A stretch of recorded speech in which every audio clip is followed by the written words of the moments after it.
What's good? What's good? Hope everyone's having a blessed Sunday.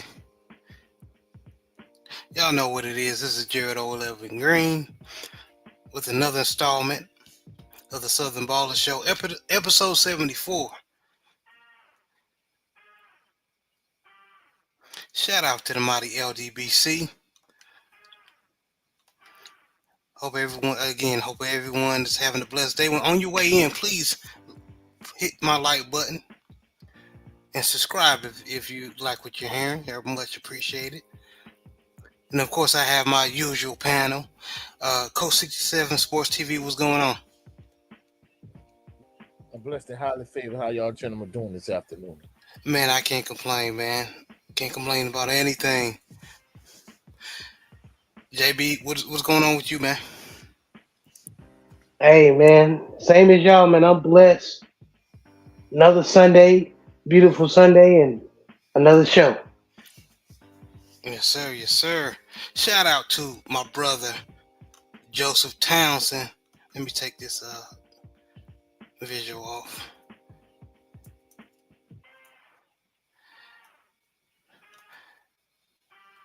Yeah, salute to Big Joe. He said salute to the family in the sky, but listening, you dig? LDBC business all day. Yes, sir. Appreciate you, man. Have a safe flight, man. Yeah, man. Be safe, bro. And of course, I got my other brother, Brent Fox. He said on the move, but we'll be on ASAP as soon as possible. No, already, man. Appreciate you, man. Take your time.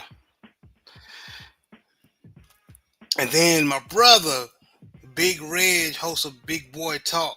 What's up, fellas? Another content creator. Y'all show my homie some love. He had a great show the other day, y'all. Make sure y'all support him. But y'all know what it is, man. We about to talk about some NFL Combine 2025. What we like so far. Of course we can't cover everyone, but we just want to cover the people that stood out and the people that we were disappointed. I'm gonna go into the people that disappointed. And I'm gonna go with wide receiver Tez Walker. He had to me a very low 40 time, and the reason why I say that if you watched him at Oregon, he was flying, burning everyone, man. That safety definitely had to be on his toes because if he gets past you, it's over. I said Tez Walker. Tez Johnson ran a 4.51. I thought he was faster than that, JB. And JB, Hey coach, man, am I tripping? hey man. Some people got game speed, and then and we'll talk about this later. Um, this combine, the whole 40 times can be a mirage sometimes. Yeah, Um, yeah, because a lot of times these players have faster game speed than their 40 times. What you want to look at is their separation. mm-hmm. So, hey, I don't know. Hopefully, his separation as a deep threat, he had an organ translate to the league. Now, if it doesn't, people will hold that 40 time against him. To your point. Yeah, you're right, man. And but I'm sticking with you, JB. Did you have anybody that you was uh disappointed in as far as the just combine in general? This year, man, not really, man. The dude that I was really looking at was O'Marion Hampton. I thought O'Marion Hampton was going to run a 4.5, something like that, maybe 4.6, but he runs a 4.4. Mm. Um, so he's actually faster than what I expected. So you really don't have Um, anybody. You can't. You really don't have nobody to nitpick and really have nobody you're disappointed in. Hey That's man, you already know how I am. I don't really care about the combine like that. It's good to mm, look at. It's fun, but and I know Coach remember me saying this too last year. All I care about is when they put what on. them pass, yes sir. That's it. So we can see the game speed. Cause everybody look cold in underwear, bro, and spandex. Yeah, that's true. And Joe Townsend has said that as well. Because if my football knowledge serves me right, didn't Jerry Rice run a 4.7? 4-6, I think. Yep. And nobody could stay Cooper with him. Cup was slow. Cooper Yeah, Cup was slow. Cooper Cup run like a 4.7, 4.6. So uh, but he ain't slow. So separation. yeah. Oh, to your No, point, yeah, right. exactly. Yeah, game speed, bro. But Oh, we lost coach, but he you gonna know hop they back. gotta go. They gotta go through the evaluation. This is what they've been doing for years. Um, as a kid, I enjoyed the combine. Now I'm getting older. I'm starting to understand. Me being more knowledgeable about the sport. It's really it matters, but it don't. So you Right. know, And look, that what Big Joe put. He said, I remember Willie McGinnis did a high school camp in the past. One of the camp kids told Willie, my 40-yard dash is faster than yours. Willie smiled and said, but I have game speed. I will catch you. Oh, yeah, yeah. Good example. Good example, Big Joe. Good example. And those and who that don't know game who speed Willie is something McGinnis, else, man. yeah, that game speed is something else. And those who don't know who Willie McGinnis is, he's a multiple time Pro Bowler that played for the Browns and mostly the Patriots. And he was a beast. Big Reg Holtz of Big Boy Talk said, "You don't need to be fast to create separation or be a great route runner." That's true. I like You Jason do need Witten. quickness though. Yeah, yeah. I like Jason Witten. Shout out to Autism Boy. He said, "Hey, salute to the chat room, man. Salute, man. Appreciate you always supporting." And Big Reg, I'm gonna give you a wrench, bro. Uh, Probably gonna do it after the show. But anyway, yeah, we lost coach. Hope everything all right. Yeah, he'll hop back on. Anthony Bolton, salute, Mr. Memphis man. Yeah, man. What's But up, Anthony? yeah, man. But yeah, everybody looking athletic though, man. I must say, man.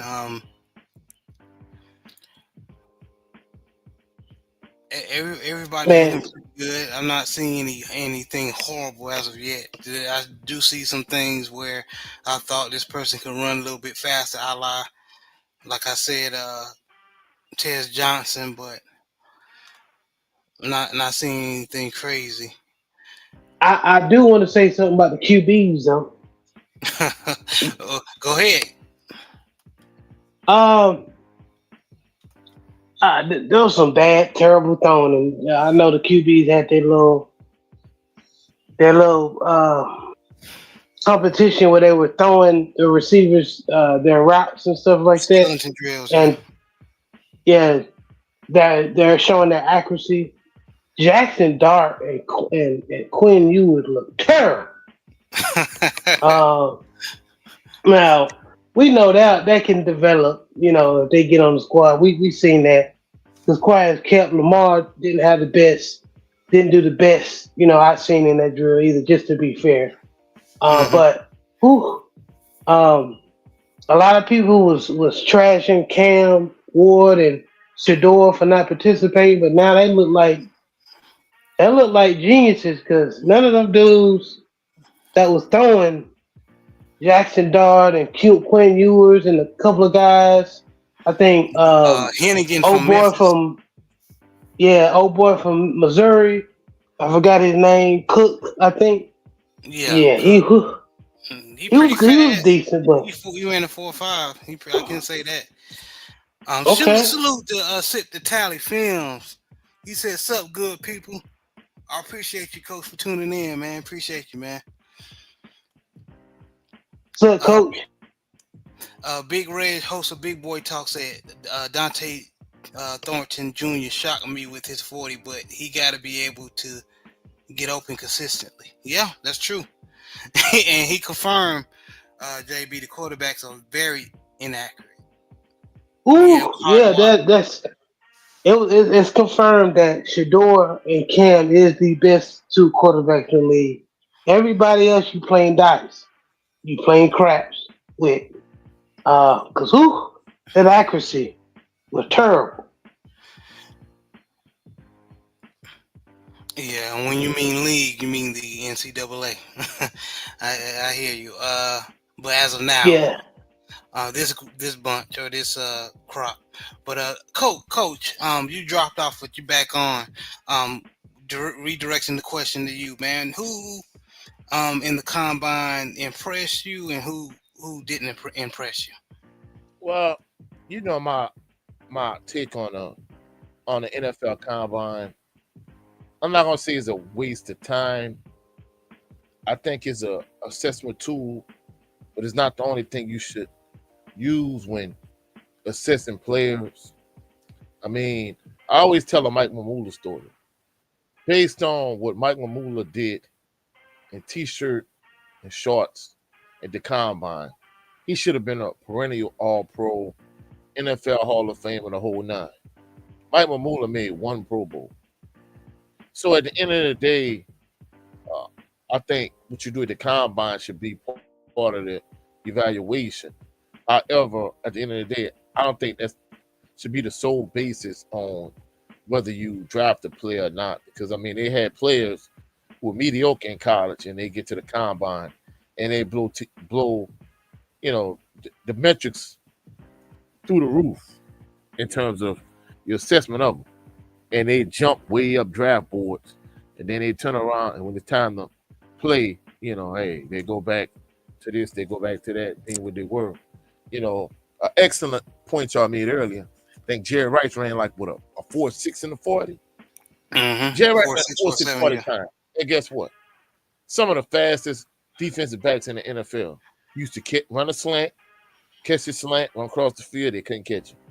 So at the end of the day, game speed, I mean, I'm not gonna lie, I've known guys that I played. I remember this one guy, he was a linebacker, and his 40 time was slow.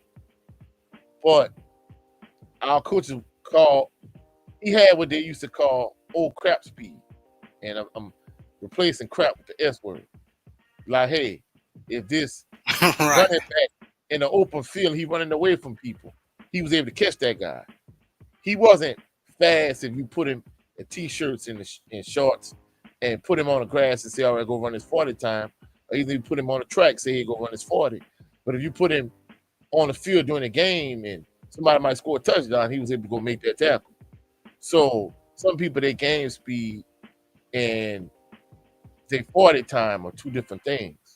So, like, I'm not huge on the NFL draft, but one player I was impressed with, hopefully this could kind of open some doors for some of the HBCU players. Jamar Gassett. Uh, Yeah, from what I Jamar Gassey from FAMU. Yeah. he ran a 4.38 and a 40 from a wide receiver standpoint from an HBCU.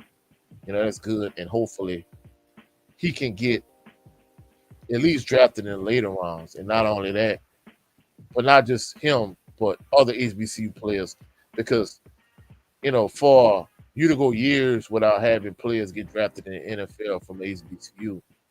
I mean, don't get me wrong. I understand it's a smaller level, but to me, I feel like there's NFL draft worthy HBCU players that get overlooked every season, in my Every opinion. year.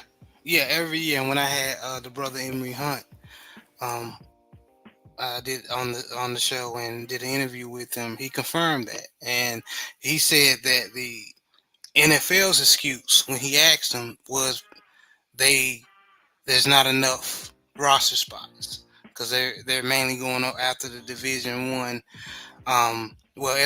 HBCU FCS is Division One, but the mostly the PWI schools, players coming from the PWI schools PWI is in Power Five, and but Power primarily Five. Yes, Power sir. Five. Yeah, Yes, sir. So that was the excuse, and I mean that to me that just sounds lazy to me. You know what I mean?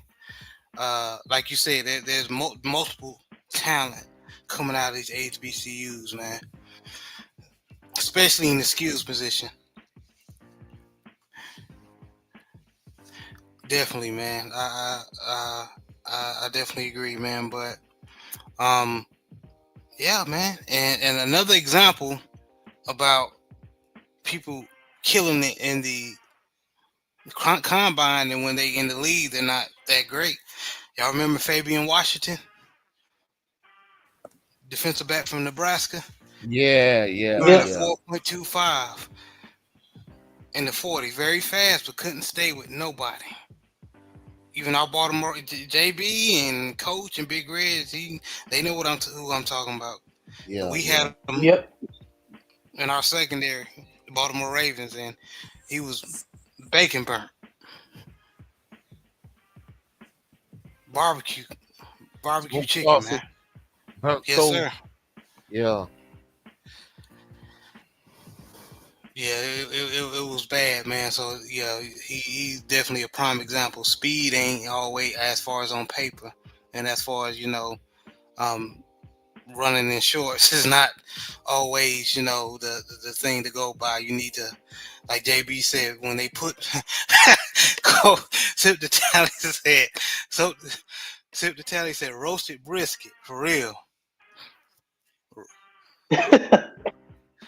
Roasted brisket for real, man. Yeah, Fabian Washington used to him and Frank Walker. When you put them on on a prime time wide receiver, just pray. That's all you can do. Anthony Bolton. I think overall the running backs and DB showed out. Yes, they did. Also, the defensive linemen stood out as well. But they normally have highlights during the combine. Yeah, yeah. And the guy, and you know who I got my eye on, man. David Walker. Yeah, they hit some of his weaknesses. They say about his height and got short arms. But hey, put on the tape. That's all I got to say. The same thing he was doing to those Division 2 schools he was playing against. He was doing the same thing to those Division 1 tackles in the Senior Bowl, and getting by them and bullying them. So look at the tape. Y'all remember Aaron Donald's review when he was coming out of Pittsburgh? nah. They was killing him as far as his size and his height, but put on the tape. Now Ended he's up one being, of the one ended of up, the greatest defensive line to ever play. Yes, sir. I'm not gonna lie. In my estimation, I think he ended up being the next John Randall. You know, Yeah, a guy that could really go from being a 0-1 all the way out to a wide 9 in terms of versatility and literally being able to move him up and down the line of scrimmage. I mean, I didn't, you know, I knew he had potential, but I didn't know he was going to be that dominant. Just like last week's show, we talking about the Eagles defense, and hey, the Eagles defense good, but you didn't think they was going to come out to the Super Bowl and just dominate the Chiefs the way they did, dominate the hmm offensive line. Same thing with Aaron Donald. Like, hey, you know, I know one point they say, oh, he got potential, but I didn't think he was going to be the guy he ended up becoming. Like I say, to facts, me, he man. kind of was like the second coming of John Randall, except smaller in terms of height. And I mean, he realistically, teams really kind of go after prototypical defensive tackles and nose tackles like him now. They don't want the big Sam Adams, Tony Siragusa, Vince Wilfork type nose guards anymore. Like they want Aaron Donald as their prototype in terms of guy that's big, They want the athlete. Yeah, strong, yeah, fast, super athletic. The Warren Sapp, the Aaron Donald, the John Randall type. Like that's the prototypical defensive lineman NFL team looking at. And I Despite and not just and not don't want to interrupt you because you cooking, but not saying the Vince Wilforks or the Sam Adams were an athlete. Them big jokers were athletes because they were for moving the for their size, yeah, size. without question. But in them Aaron Donalds and Miles Garrett, them dudes are cyborgs.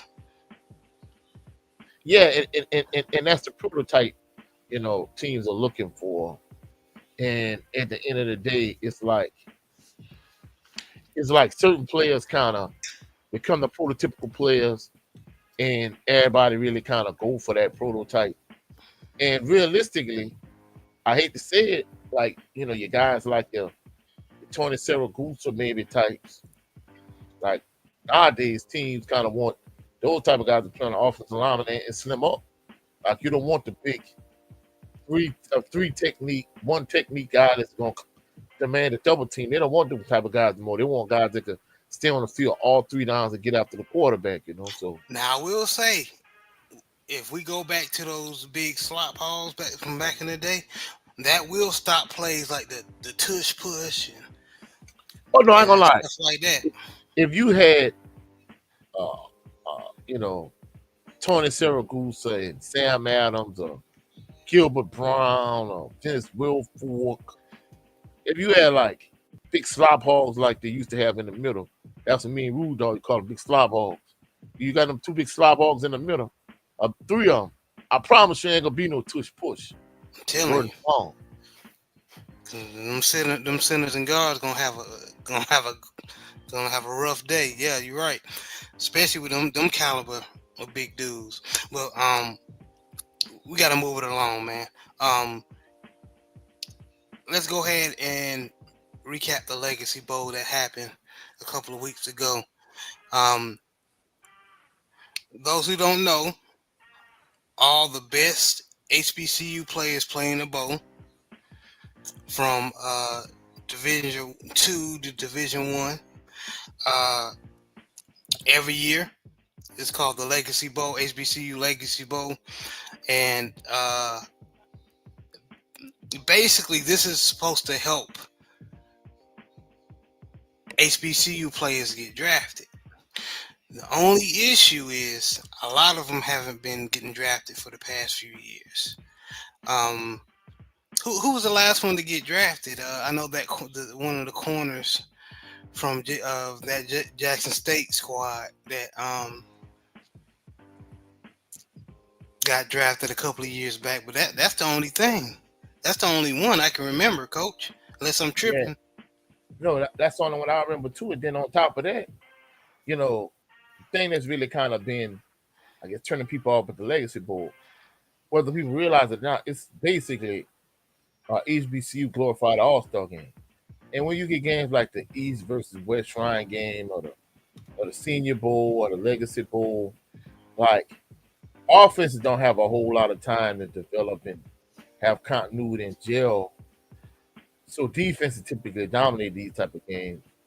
And it's kind of been that way since the inception of the Legacy Bowl.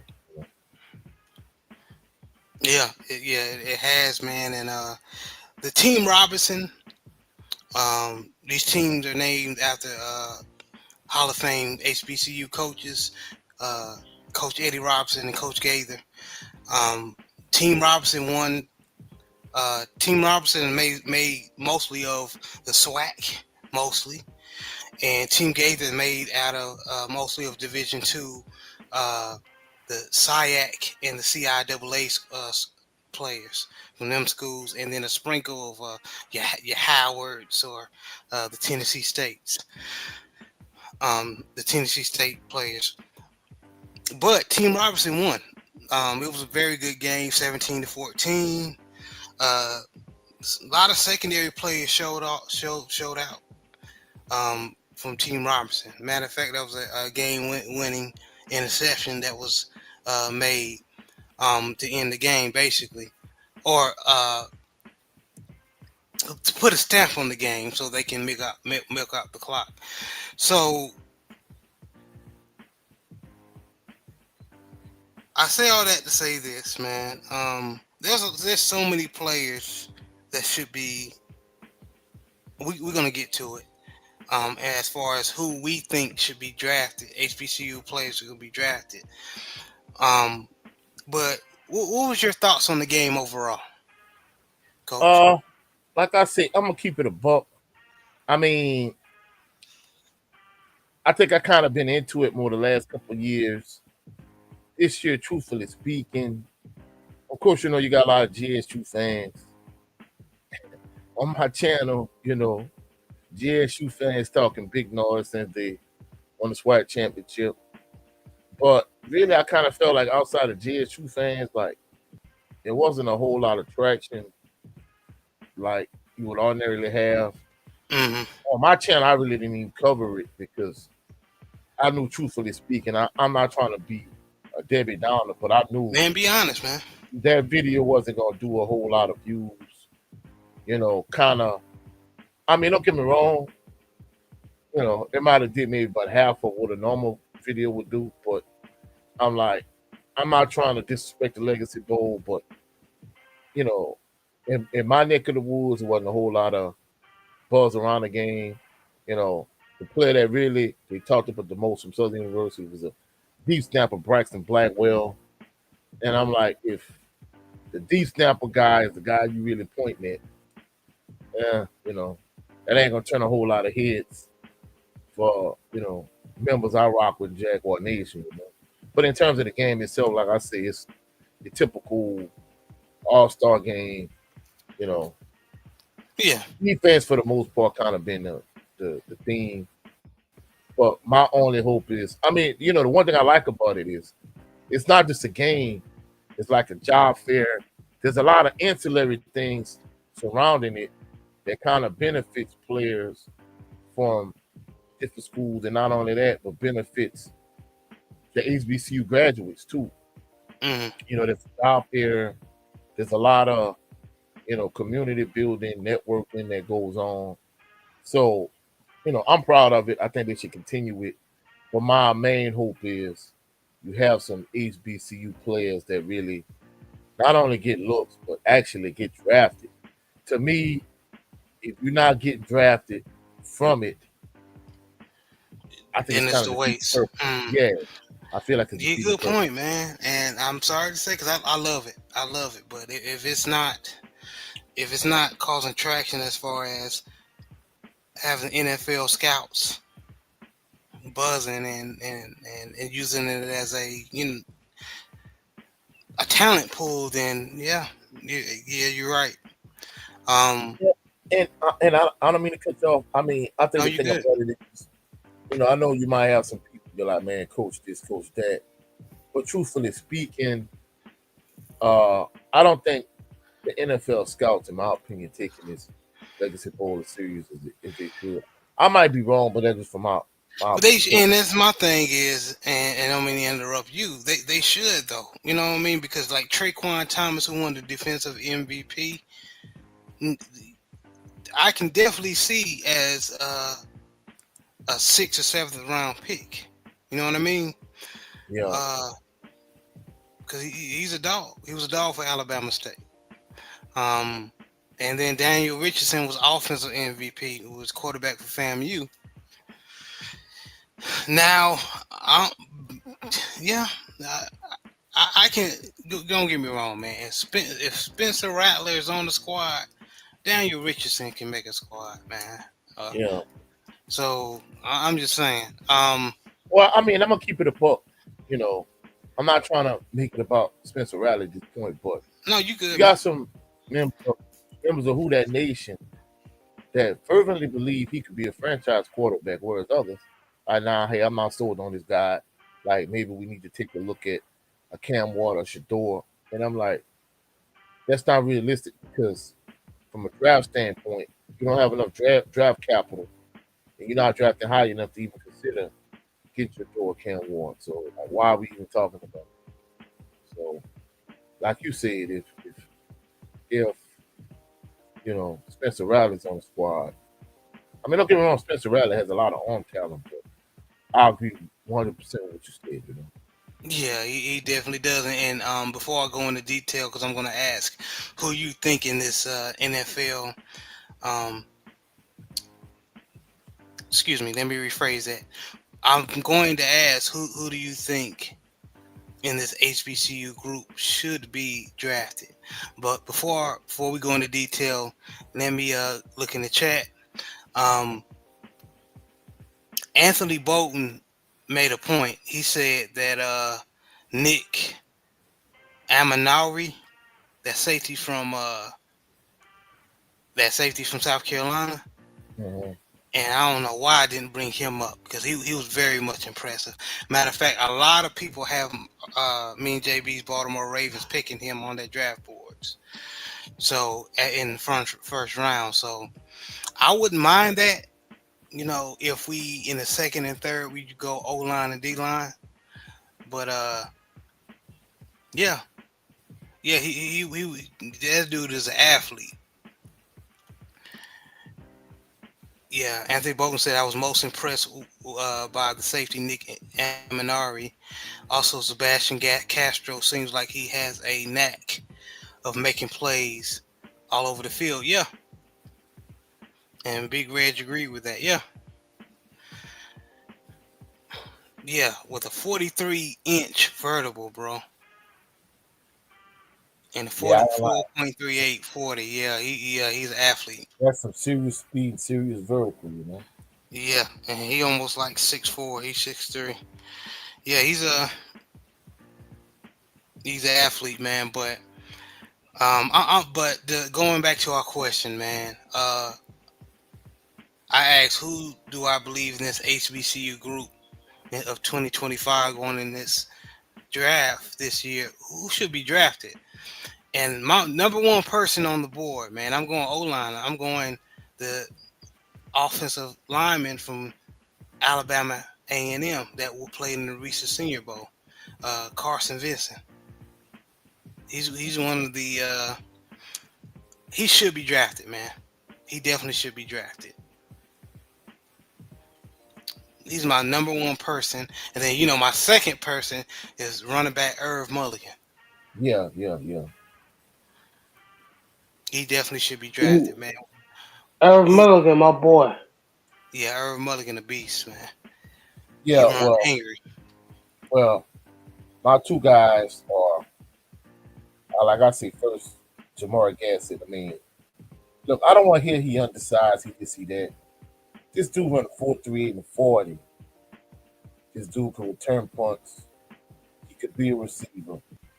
There's no way in my mind he shouldn't get drafted. In fact, to be honest, the Saints considering trading Chris Olave, to get another first round pick, if they get that second round pick from Chris Olave, man, hey, later rounds, somebody like Jamar Gassett is something you really need to consider. Irv Mulligan, I love Irv Mulligan also. I think the thing, you know, today's NFL, is more for just like you want the defensive lineman that can stay on the field all 3 downs. Teams that they don't want just a 1 down running back. They want a back that could be on the field all 3 downs. I think the thing that they might try to undercut him with, which I disagree with, he really, in my mind, he more of a power type back, but they might say he's not big enough to be that in the NFL, and not only that, they might try to slight his ability to catch the ball out the backfield, which I think he's more than serviceable in that regard. So at the end of the day, I think Yeah, that's he definitely servable because he yeah, played in Texas that State. flex. Yeah, that not only before Jackson State, he played in that Wofford. Was it a flex bone or a wing T? But in those offensive full, but he played. He was a running back. He played like a fullback. Uh-huh. So in those formations, you gotta as a running back or H back, you gotta know how to catch. Yeah. So he definitely is underrated in that. But like I said, I just don't want them to come with the excuses in terms of, hey, Yeah, that's what they're gonna trying, do though. trying to snub these guys. I think those two are the two that I'm really looking at in terms of at the top of my HBC players that should get drafted in the NFL. I don't care if it's in the 7th round or not. I just need at least a few guys from the HBCU to get drafted. I mean, even like Joshua Griffin. Joshua Griffin didn't get drafted. I would be upset about it, but he definitely has NFL leg strength. But I know the thing with him is I know they're gonna talk about his lack of consistency. So somebody like him, like if he didn't make it, I wouldn't be mad. But he has the leg strength to make it to the NFL.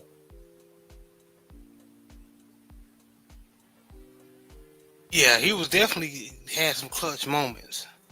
Oh Uh, yeah, these last 2 years, I mean, hey, he hit what a 4 yard field goal right.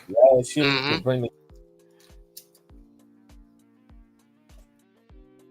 You overtime you couldn't out, against coach. Texas Southern, and he definitely clutch, Yeah, man. He definitely is clutch. And salute to J Bar in the chat. He said, "Salute family in chat. Appreciate you for joining Salute us." before. Uh, yeah, man. Yeah. Why not Griffin get drafted? Why not? Because he's.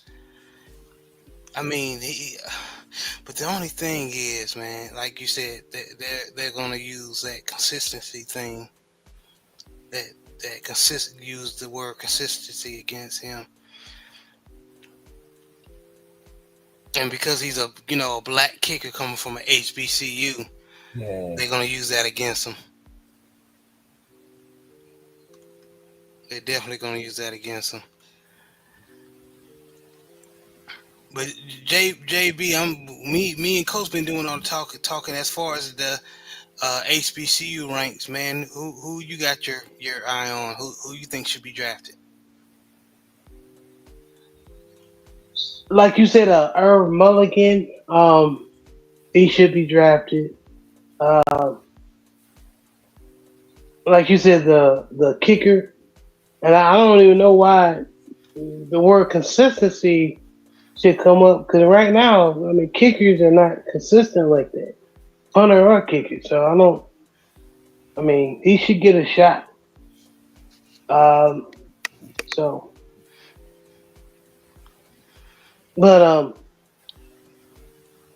to be honest with you, fellas, man, I just want to see anybody from I don't care if it's the SWAC, the MEAC, the SEAC, the whatever. Right. I just want one of the brothers to get a chance, to make the roster. And you know what? And I'm going back to our HBCU fanatic episodes, man. I forgot who I was always raving about, man. Malachi Bailey from Alcorn State on the D line. Yeah. He definitely should be drafted. He he definitely should be drafted, man. And excuse me, because Coach Alcorn State. Yeah, them Braves fans will correct you. Oh yeah. Alcorn. Um, we got brother Brent Fox on, man. What's going on, man? Hey, can y'all hear me pretty good? Yes, Yeah, sir. we can salute brother Brent. All right, y'all. Salute, man. Good to see y'all. Oh, hey, and I definitely want to give you major props on the eventual cherry pick that went wrong, but we're gonna talk about that later on. Yeah, we definitely Oh, okay, will. I got you. He was one of the Y'all first. still talking Yes, about that Gary? Lord. He was one of the first ones to be like, hey, eventually he gonna cherry pick somebody and it's gonna go wrong. And lo and behold, I didn't think it was gonna be Lamont Roach, but hey, He sure did. brother Brent picked it. He called it before a lot of people knew. I Sure appreciate did. that, brother. Yeah, Thank Brent y'all. really did. Yeah, you welcome, man. You called it, man. What up, Jay the Six? He said, "What up? What up?" Carolina Panthers fan in the building. What's going on, man? But since Brent is on, man, he just reminded me of somebody, Coach. Who? Shamar Savage from Prairie View A&M. Yeah. Stop. Yeah. Okay, He yeah. He need to be drafted. Yeah. He was a Yeah, dog. I agree. He lived up to his last name. He was definitely a savage in that passing attack. Yeah, That was their go-to guy. very strong hands, underestimated route runner. Um, but yeah, he showed grit and toughness at the wide receiver position. It kind of made you respect it. Like his run after the catch was very inspiring. Yeah, man. And we were just to catch you up. We went over the people in the NFL, well, the players that ran the 40s, basically the NFL Combine, who impressed us, who didn't impress us, and then now we're talking about the HBCU Legacy Bowl and basically who in the HBCU ranks should be drafted. Oh, okay, I got you. Yeah, man. So I'm putting you on the spot, Brent. So who do you have? Um, Oh, I mean, we've already mentioned it. Jamal. Uh, yeah, we already mentioned Jamar Savage. So Okay, yeah, okay. that's who I would actually like to have picked up in the later rounds of the draft. I think that he'll be a good investment if he stays focused or whatnot. I think that he'll be a good investment for any NFL team. I wouldn't mind seeing him in black and gold. So Coach Tomlin, if you're listening, we do need help at receiver. So Right, right. Yeah, I definitely can see him with the Steelers. Would hate to play against them, but as far as going back, we're gonna scale it back to the combine because we trying to catch you up, Brent. mhm. Who impressed you in the combine and who did not impress you um, I, I'm so far? a I'm gonna go ahead and get the negative out of the way. Oh man, and I hate to do this because I mean he really did for the most part help our Longhorns out. Quentin Ewers, my guy. Uh, yeah, Mr. Mullet. He didn't quite get it. He didn't quite get it done in the combine. But like Joe said, uh, shorts and t-shirts sometimes don't count. Um, but he's definitely a guy that's gonna need some development in the NFL, no question about that. But I think that with some development he'll be okay. He just did not have a good showing at the combine. Like I don't know how you miss like didn't he miss something like a hitch or a stick route or something like that? Uh Yeah, yeah, it was yeah, and it and, wasn't and looking be too good for my guy, man. and be fair to Quinn, all of them look rough, kind Yeah, of rough. yeah, yeah, man. It was Yes, it was Lord, they did. yeah, that was a little rough to watch. But honestly, I'm not gonna lie. I actually watched most of the running backs do their 40s. Um, I'm gonna have to steal an answer from one of you guys, man. Amarion Hampton actually was a lot faster than what I thought. When I was watching his game film, he would get caught from behind a lot. So I'm like, okay, well maybe he'll hit like a 4.6 or something like that. But no, I mean when he hit that 4.4, it kind of surprised me. Yeah, man, Yeah, man. he's one of the backs where he got a burst. You know what I'm saying? He's Yeah, not gonna outrun everybody. He can, he will, but um, he's fast, but he's more of a breaking tackles type of back. And he yeah. also the type of back. I think he was hampering an injury too, and he's the type of back Oh, he'll play through it because he's yeah, that tough, hard nosed back. yeah. Not to get too deep into this. The reason, of course, I was looking at that was because we're probably more than likely not re-signing Najee. Okay. But Hampton looked like Najee 2.0, so I was kind of like, okay. And then I was looking at guys like Taj Brooks from Texas Tech. He's a prototypical. like 90s or early 2000s running backs where they're short, stout. They got a good burst, um, and they got better feet than what you think. So Hmm. I was kind of impressed by him. I was impressed by his 40 time. Like his 40 time was pretty good. Yep. And You this know, ain't gonna. It's never gonna happen. But Jada 6 is right. Me and Jada 6 been preaching on Marion Hampton, and of course JB, because me and JB are Tar Heel fans. hmm But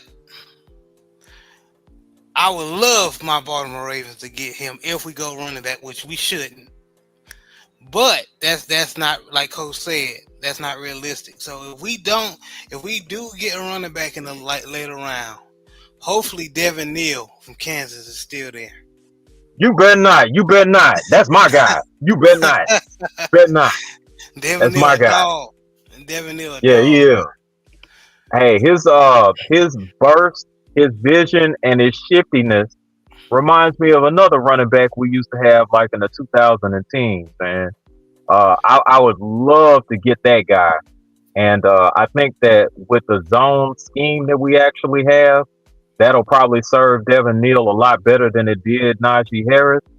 And I think that Neal could probably make a lot more plays, man. So yeah, don't be taking my dude, man. Hey, Um, if he did, if he did, I hope we get him, man. But how our front office be missing picks and stuff, it most likely won't happen. But but shout out to 86 Ghost. He said, "Yo, yo, yo, man, salute, brother." And Jada 6 said, "I was glad my guy Landon Jackson showed out." Oh yeah, Landon Jackson looked good, man. Landon Jackson looked good. He definitely looked good. Now we let's get into it, man. We're a little late, but we gonna go into it, man. And that's why I'm glad, my brother, we already covered that. Javante Davis versus Lamont Roach Jr. fight mm, happened yesterday. yeah, And a very controversial ending. Uh, very. and something weird happened during the fight that everybody on the internet is talking about. And it was should have actually lost Javante Davis the fight. But we gonna go around and get the brothers' opinion on and what their opinion on the fight. Those who don't know, to give a brief recap, it was a draw. A lot of people thought this was just a stay busy fight. Javante Davis just cherry picked Lamont Roach Jr. just to, you know, uh, avoid the other primetime players in the division, and it backfired. It backfired bad, in my opinion, because Lamont Roach Jr. came to fight. And to give you a little brief history, uh, both of them know each other well. Both of them were amateur rivals coming up.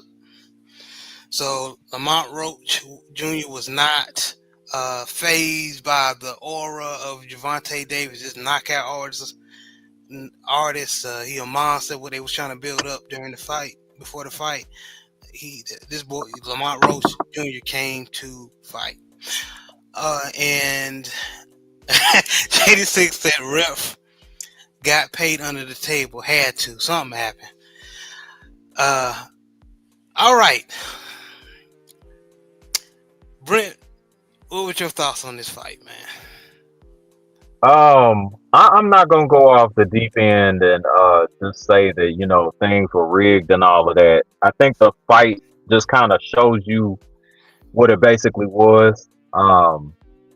It was a safety blanket to kind of keep Tank, uh, whatever he's got, intact. Lamont did throw a monkey wrench in that for the most part. And I think that with the kneel down situation, that's a knockdown. There's no way, Absolutely. even with Steve Wilkes' eye condition, I know he can see that. Steve Wilkes is a better guy than that, man. He's a better officiator than that. And initially, he did start counting when Tank went down, but I don't know what happened to where Tank was explaining it away and they didn't count the knockdown. Like that, I've never seen that happen. If you kneel, if you get punched in the face and then you take a knee, that's a knockdown, regardless of how badly hurt you are or whatever the case may be. If a punch makes contact with you and you touch the ground, any part of you touch the ground besides your feet, that is a knockdown, regardless of how hard it was or if it hurt or whatever. By rule, that's a knockdown. Um, so yeah, I'm kind of with the shoulda, woulda, coulda crowd, but yeah, I don't think that I don't think because of that um Tank should have gotten like a tie. Like this was a situation where Tank did not prepare. He clearly didn't prepare. He overlooked his opponent because he had history with them, and it was pretty. And he thought it was a safe bet to just go in there, do what he normally does, and then just get him knocked out. That is not something that you can rely upon, and I hope Tank knows and understands that now. Like you're not going to be able just to blow everybody out, even though you handpicked them. And to Coach's point, yes, I knew that eventually when you start cherry picking opponents, you are going to pick the wrong/right one. And all it takes is a bad night to turn everything around. You see what Facts. happened to Canelo when he tried to pick Beevil. He thought that because Beevil wasn't some big strong knockout artist, that he could go in there, he could use his upper body movement, get inside of Bivol, and then tear him up. That didn't happen that way. Not Um, at all. Not at all. Same case here. You had a good amateur history against this guy. The guy's knockout ratio isn't all that high. You think you feel safe, so you don't. You're not going to train as hard, or you're not going to think much of your opponent when you A already know the guy, and then B you think that his power is a non-factor, and also you're pulling him up from another weight class. So you think that you got all your bases covered, and you just gonna put on this. You just gonna put on this show. You'll probably knock him out, and then you're gonna call it a night, and then make fun of everybody else. Um, this needed to happen to Tank. To be honest with you, we're going to really see, and he didn't lose. Okay, Yeah, it was a so draw. Yeah. he didn't lose. It was a draw, but those same people that were actually making fun of other fighters when they had bad performances or when they lost, they're turning on Tank. And we need to see how Tank actually handles real adversity. That's all I got. Man, well said, well said. And before I go to Coach, I'm gonna read some of the comments. Baltimore just can't beat DC. DC, we all know that. Oh, 86 Ghost trying to start something. Uh, Big Joe said, "I thought boxing was only corrupt in Saudi, according to Tank, or Saudi, according to Tank." And ironically, the same thing that happened to Ryan Garcia when Tank cracked his ribs, the same should have happened to Tank. Yeah, good point, Jada6. And Jada6 said, Beaver jab effed that man up that fight. Yeah, he did F Canelo. Canelo up that fight. Yep, Yeah. sure did. Um, Coach, I'm going to you, man. What's your opinion on this Well, fight? well, of course, first and foremost, let me give this disclaimer. I thought, just like the brother Brent Fox, I was in agreement with him because he was the first person that on record publicly said that Tank doing all this cherry picking eventually is going to be a cherry pick gone wrong. Because over the years, if you watch boxing, whether you have an off night, whether it's a style that's not Hey, suitable Coach, for I gotta you, walk away. Keep cooking. I I'll be got back. you, bro. Whether it's a style that's not suitable for you, whether you have an off night, no matter what it is, like these issues have been known. Even if you just say, hey, I'm gonna go my whole career and go on a bum bash, eventually you're gonna have a rough go of it, a rough night, whether it's a bad style, whatever the case may be. But I didn't think it was gonna be Lamont Roach. Lamont Roach, he pulled Lamont Roach up from 130 to 135. So he thought, like the brother Brent Fox was saying, you have history with him. It's Baltimore, DC. You pulling them up in weight. You think it's sweet. And one thing I really can't stand about all of these Tank fans, between Shakur Stevenson's fight and Tank, because let's be real, Tank lost that fight last night. I don't care what nobody says. Yeah, he did. He definitely lost that fight. But the Tankamaniacs and the Tankaholics, they were going wild on social media, saying that, hey, he'll beat Shakur Stevenson. Shakur Stevenson has brittle hands, whoop-de-whoop-de-woo. This clown, of course, he disrespected Terrence Crawford's wife. And in addition to that, this clown had the audacity and the nerve to say that he's better than, from a skill set standpoint, than when Floyd Mayweather Jr. was at 130, 135. And I'm like, dude, that's asinine. It's ridiculous. And 7-8, shout out to the brother 7-8. 7-8 broke down Floyd Mayweather Jr.'s resume. And it got to the point where he got frustrated. There were 10 fighters on Floyd Mayweather Jr.'s resume that's better than anybody Tank fought in his entire career. And he stopped at 10 fighters. Whereas me, I picked up where he left off and I kept going. And I counted at least 15 fighters on Floyd Mayweather Jr.'s resume that's better than anybody Tank ever fought in his whole career. So at the end of the day, like, Tank is saying ridiculous things. His fans were co-signing everything he was saying.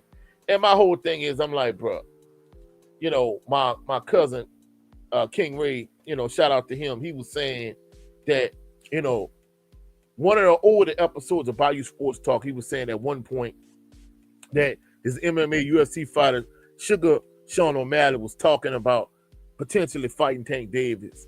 And my thing was, the video I did lead up to the fight, I'm like, look, bro, what you doing, Tank? If you're going to just cherry pick, you might as well try to bring crossover fighters from MMA and do like Jake and Logan Paul, because you're not fighting the elite level competition. You're not trying to fight Devin the Dream Hand. You're not trying to fight Shakur Stevenson. You're not even trying to fight Keyshawn Davis. Like, what are we doing? If you're going to do that, then you just might as well try to fight crossover fighters. And lo and behold, last night, I'm not even going to lie, I didn't watch the fight, but my cousin King Ray texted me, and then not only that, I see 7-8 post-fight reaction, and people just going wild in the chat. I ain't gonna lie, fellas, I had to go back and watch it, and truthfully speaking, I scored it 9 rounds to 3, or I scored it 8 rounds to 4, 116, 111 in favor of Lamont Roach. Lamont Roach won that fight. And, the excuses by Tank fans, they're trying to do everything to spin it. Like, these the same fans that dragged Devin the Dream Hand all across social media, Shakur Stevenson when he had a subpar performance. So, like, y'all need to have the same energy that y'all had for these other fighters when they had poor performances, or they didn't look great, they looked okay or decent. So the fact that Lamont Roach went out there and it wasn't like he was doing all this running and he was running all over the ring. He just standing right in the pockets, you know what I'm saying? So at the end of the day, Lamont Roach won the fight. I'm gonna kind of go in the opposite direction as my brother Brent Fox. He lost that fight. Now, in terms of saying, hey, it was rigged, it was fixed, it was, because Tank is the star. They're trying to protect Tank. It would have been too egregious if they would have gave Tank the win. So instead, they just gave him a draw. But in all actuality, Tank lost that fight. It's a cherry pick gone wrong. And he made it clear, like, hey, he's not trying to fight no rematch. So what is he going to do? Is his matchmaker's going to try to cherry pick easier fighters for him now moving forward? Or is he going to take the King Ray approach in terms of trying to fight some of these MMA crossover fighters? I don't know what he's going to do. But at the end of the day, I really feel like Tank Davis got exposed. I'm definitely gonna go more in depth and more in detail in my post-fight reaction later on this evening. But Tank lost that fight. I don't care what nobody say. Yeah, I don't care about how much hair grease he said that was in his eye. Now that excuse was The lamest excuse you could ever dream of. Yeah, Hair they grease in grease my your eye. forehead to make sure that don't happen, man. Man, come on, bro. They grease your forehead to make sure that don't happen. And when did he say and I'm not buying any of it, but of course, nobody is. But just as far as trying to dish that out as an excuse, like, come on, man. Well, hey, did y'all check out Junior's post fight reaction? I didn't get a chance to check it out. I I did. need to.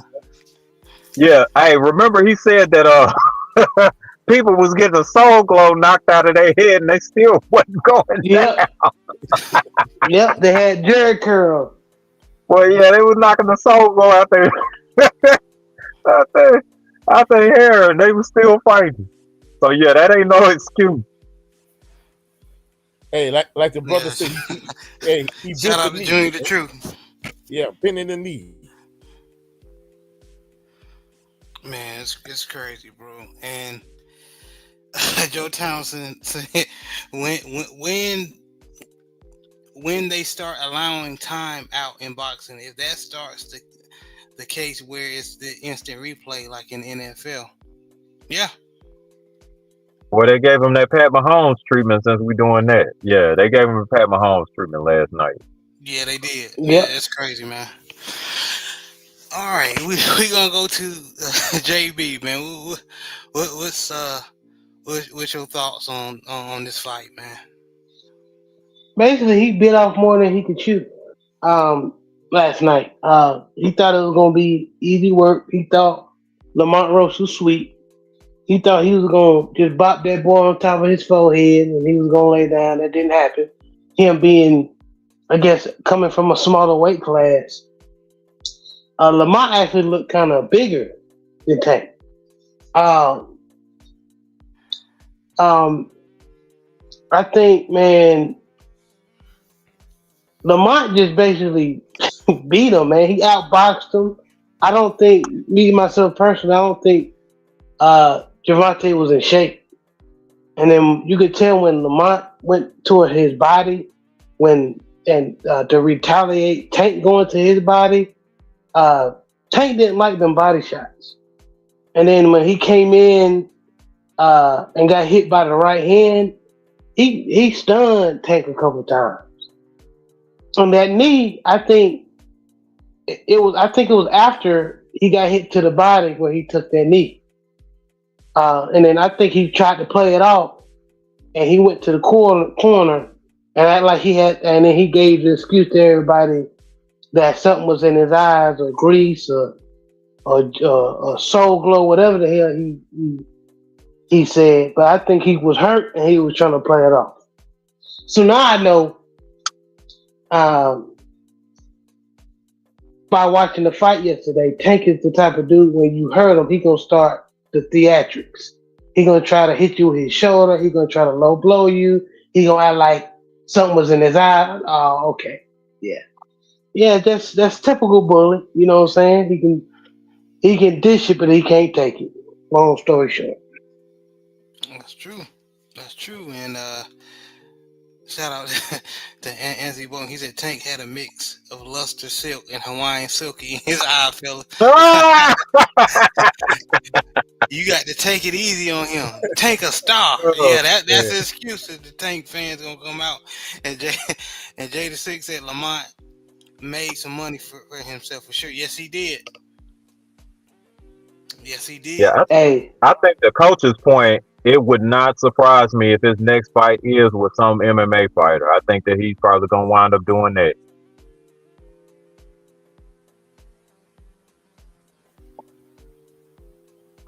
Yeah, I really wouldn't be surprised. he going to Jake Paul route. Oh, Man. definitely. Because if you think about it, there's nowhere to go but up as far as like boxing. So if he does that, he don't want to run the risk of getting embarrassed again. He done already told us that hey, he fears embarrassment, so he gon' go another route. Oh yeah, well, I'm popular enough to fight an MMA fighter and still get paid. Let me do that. So the So, coach's point, I so if think he that's his feels next move.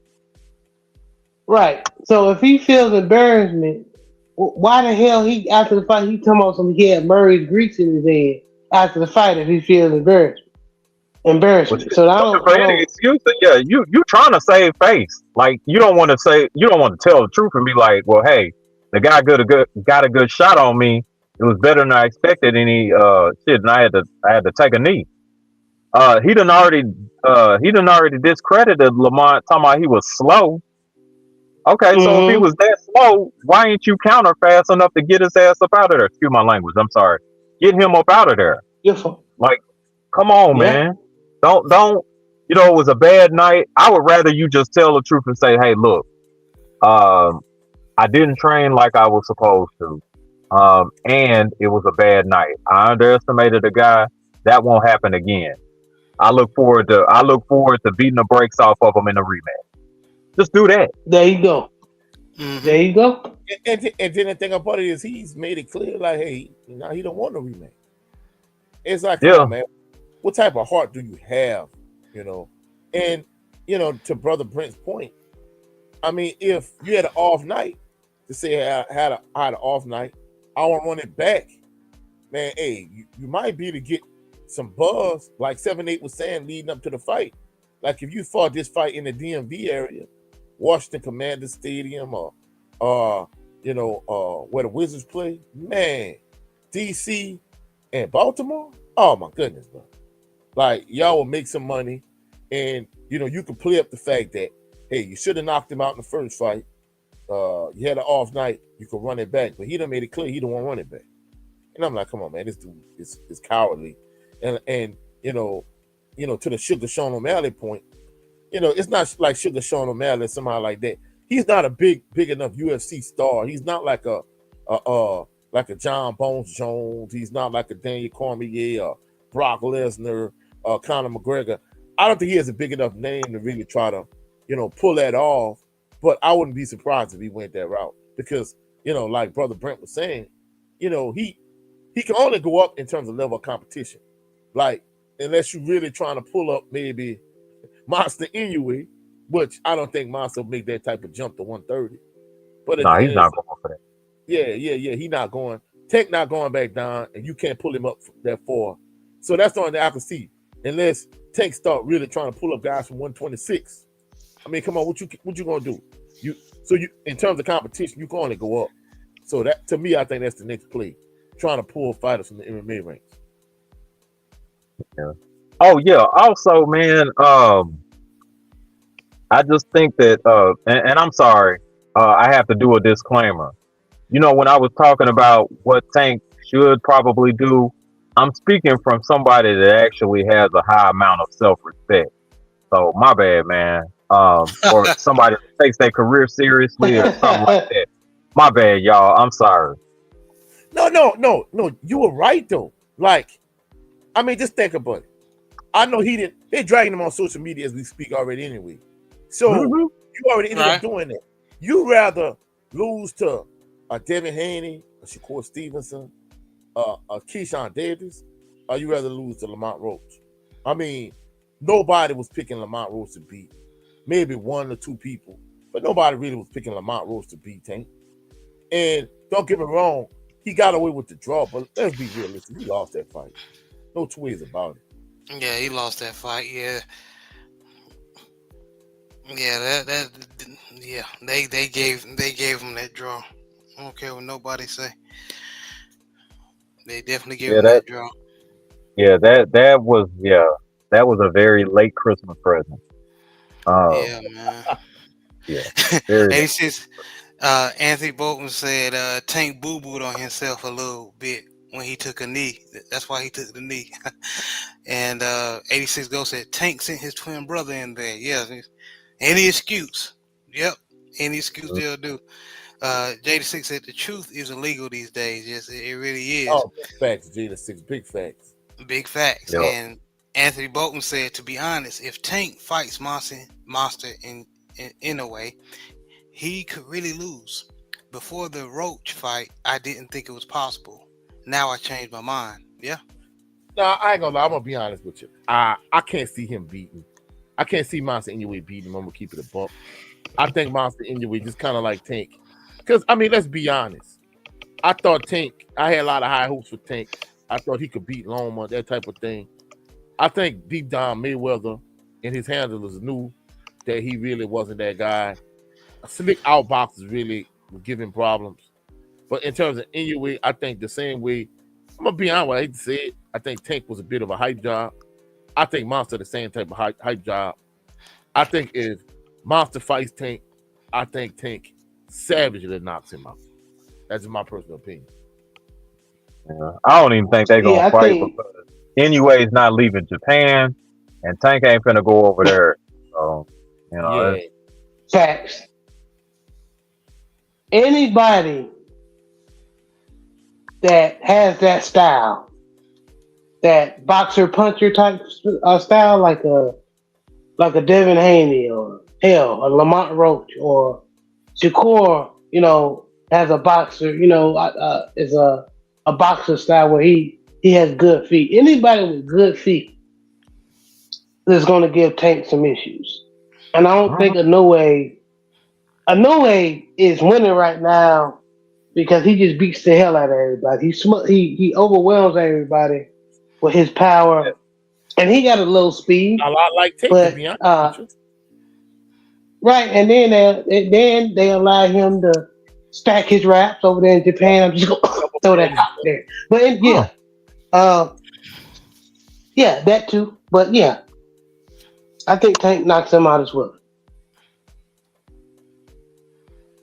And you bring up another valid point. A lot of brothers have been saying that too. It's like the real boxers. That's why he always tried to fight flat-footed kind of guys. He didn't want. Just think about it. Tank ducked Tevin Farmer. He ducked Mr. Gary Russell Jr. Like most of the guys he fought, he always tried to avoid guys that really was a threat. Really, I hate to say, maybe like Leo Santa Cruz might be probably one of the bigger names he has on his resume. Him saying Santa Cruz defense is terrible. He just throws a lot of punches. Like I said, he a flat-footed guy. Yeah, flat-footed guy. Yeah, so that's why he fought all these flat-footed guys. And at the end of the day, for him saying that his skills were better than Mayweather, I'm like, dude, Floyd has 15 fighters on his resume that's better than anybody you ever fought in your whole career.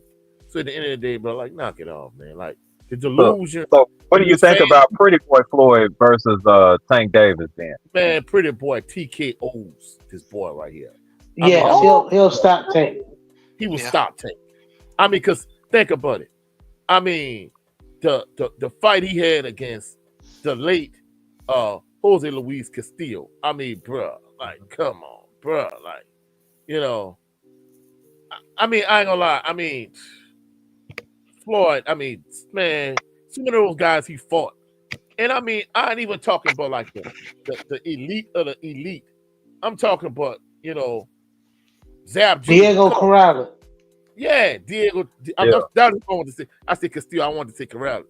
But, if we talking about people like Zab Judah. Come on, man, Zab Judah would savagely stop Tank. Even Carlos Valdemir. Carlos Valdemir is better resume-wise than most of the people Tank has on his resume. And Carlos Valdemir, it wasn't elite level welterweight champ, you know what I'm saying? So, I mean, let's be real. I mean, some of the guys that Floyd has on his resume is way better than the level of competition that Tank has fought. I mean, really, if you think about it, like I said, he probably got like 5 people on his resume. Like maybe like if you want, maybe Esau Cruz, maybe Frank Martin, Leo Santa Cruz. He don't have no great resume. That's why he avoided the Devin Haney's and Shakur Stevenson, the Keyshawn Davises of the world. Hey y'all, Jay, and we good point, Coach. But Jada6 said when Inoue got knocked down for the first time, he didn't make any excuses. He dusted himself off. and TKO'd his opponent. I can't see Tank digging deep if in a way managed to land a knockdown.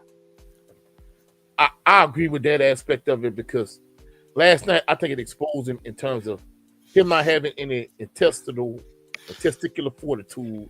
He's mentally weak. He's mentally fragile. But I know he didn't have the mental toughness from the standpoint of the way he moved.